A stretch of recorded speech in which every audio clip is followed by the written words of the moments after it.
बिस्मिल्लाहिर्रहमानिर्रहीम। अस्सलाम वालेकुम स्टूडेंट्स। तो आज का टॉपिक है Newton second law of motion. ठीक, Newton second law F is equal to M है। ठीक है, यानी F for force, M for mass and A for acceleration. शुरू करेंगे, सबसे पहले लिखेंगे वी नो दैट। हम जानते हैं कि according to Newton second law, according to Newton second law, acceleration is directly proportional to force. Acceleration is directly proportional to force. ये मैंने यहाँ भी लिखा है, यहाँ मैंने रिटर्न लिखा है और यहाँ इसको इस तरह लिखा है। एक्सेलरेशन का ए ले लिया और डायरेक्टली प्रोपोर्शनल की साइन होती है, ये होती है डायरेक्टली प्रोपोर्शनल की साइन। तो हो गया ये acceleration directly proportional force, A for force. इसको हमने नाम दे दिया इक्वेशन 1 का। अब ये डायरेक्टली प्रोपोर्शनल का क्या मतलब है?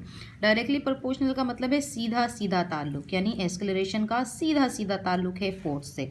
मतलब जब भी हम किसी बॉडी पर फोर्स लगाएंगे वो आगे बढ़ेगी, किसी भी बॉडी पर फोर्स लगाएंगे आप, वो आगे बढ़ेगी, एक्सेलरेट होगी। तो जब हम फोर्स लगाएंगे तो बॉडी में एक्सेलरेशन होगा, इसलिए एक्सेलरेशन डायरेक्टली प्रोपोर्शनल है फोर्स के। जब भी फोर्स लगेगी एक्सेलरेशन पैदा होगा। आगे लिखा है acceleration is inversely proportional to mass. वही एक्सेलरेशन डायरेक्टली प्रोपोर्शनल एफ के है और वही एक्सेलरेशन इनवर्सली प्रोपोर्शनल मास के। इनवर्सली प्रोपोर्शनल 1/, में लिखते हैं, तो यहाँ मैंने 1/, में लिखा acceleration inversely proportional to mass. ठीक है, अब इनवर्सली प्रोपोर्शनल का क्या मतलब है कि एक्सेलरेशन का सीधा ताल्लुक फोर्स से है और एक्सेलरेशन का घूम के ताल्लुक मास से है। मतलब घूम के जब भी हम फोर्स लगाएंगे एक्सेलरेशन पैदा होगा, लेकिन हमें जिस बॉडी पर हम फोर्स लगा रहे हैं उसका मास देखना होगा। अगर बॉडी का मास बहुत ज़्यादा है तो उसमें एक्सेलरेशन पैदा नहीं होगा, उसके लिए हमें उतनी कुवत लगानी पड़ेगी जितना मास है। यानी अगर कोई इंसान किसी बिल्डिंग को धक्का लगाए तो वो उसमें एक्सेलरेशन पैदा नहीं कर सकता, क्योंकि बॉडी का मास ज़्यादा है। उसमें एक्सेलरेशन पैदा करने के लिए हमें कोई बुलडोज़र मंगवाना पड़ेगा। जब वो उसको धक्का लगेगा तो वो बिल्डिंग आगे बढ़ के गिर जाएगी।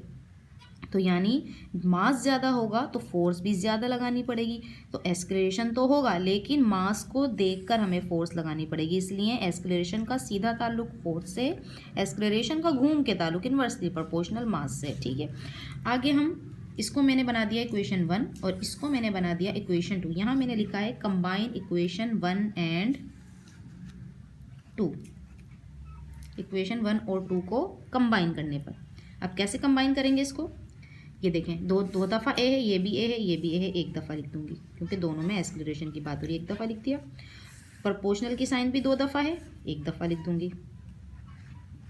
कंबाइन हो रही है इक्वेशन। ऊपर एफ है, डायरेक्टली प्रोपोर्शनल एफ है तो डायरेक्टली प्रोपोर्शनल एफ लिख दिया, और अपाउंड में क्या है एम। 1 आप शो नहीं करेंगे, अल्फ़ाबेट के साथ 1 शो नहीं करते। तो ये हो गया दोनों एक्सेलरेशन एक दफ़ा, एक्सेलरेशन प्रोपोर्शनल हो गया डायरेक्ट एफ के और इनवर्स एम के। ये हमने इक्वेशन को कंबाइन कर दिया। ठीक है, अब मैं आपको बताती हूँ कि ये रूल है कि जब भी हम प्रोपोर्शनल हटाकर इक्वल लगाते हैं तो कोई ना कोई कांस्टेंट लगाना पड़ता है। तो यहाँ हम कांस्टेंट लेंगे के, बराबर होता है 1 के। ठीक है, तो यहाँ हमको जब भी प्रोपोर्शनल हटता है इक्वल आता है उसके साथ कोई ना कोई कांस्टेंट आता है। ये रूल है, कांस्टेंट हटे, प्रोपोर्शनल हटेगा कांस्टेंट आएगा, ठीक है, और इक्वल आएगा। अब मैं क्या कर रही हूँ, यहाँ से प्रोपोर्शनल को हटा रही हूँ, ए इक्वल, प्रोपोर्शनल हट गया, इक्वल आ गया। अब कांस्टेंट लगेगा के, क्या आ गया के एफ अपॉन एम। अब के की जगह मैं के की पावर जो वैल्यू है वो लिख दूंगी, के बराबर है 1f। 1 शो नहीं करते, मैंने आपको दिखाने के लिए किया, ये हो गया m, तो ये बराबर होगा f अपॉन m के। ठीक है, तो a बराबर हो गया f अपॉन m।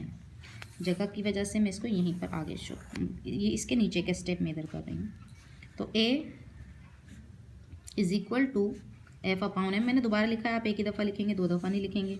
तो ए बराबर हो गया एफ अपॉन एम, क्योंकि ये 1 शो था, अब इस 1 को हमने हटा दें क्योंकि 1 अल्फ़ाबेट के साथ नहीं लिखते। इसके बाद अब मैं इस m को इक्वल के उधर ले जाऊंगी। अब मैथ के रूल्स भी आपको पता होंगे कि जब ये m यहाँ पर डिवाइड है, वहाँ जाके क्या हो जाएगा, मल्टीप्लाई कर देंगे। m a इज इक्वल के इधर बचा f। ठीक है, तो m को उधर लेगा, m हो गया। अभी मैं इसको सीधा करके लिख दूंगी, f is equals m a। ये हो गई प्रूव्ड। इंशाल्लाह मुझे उम्मीद है कि आप लोगों को समझ में आई होगी और इससे आपकी मदद होगी। अगर आपको थोड़ा सा भी मेरी वीडियोस समझ में आती है और इनसे आपको फ़ायदा होता है तो प्लीज़ मेरे चैनल को लाइक एंड सब्सक्राइब करें। शुक्रिया।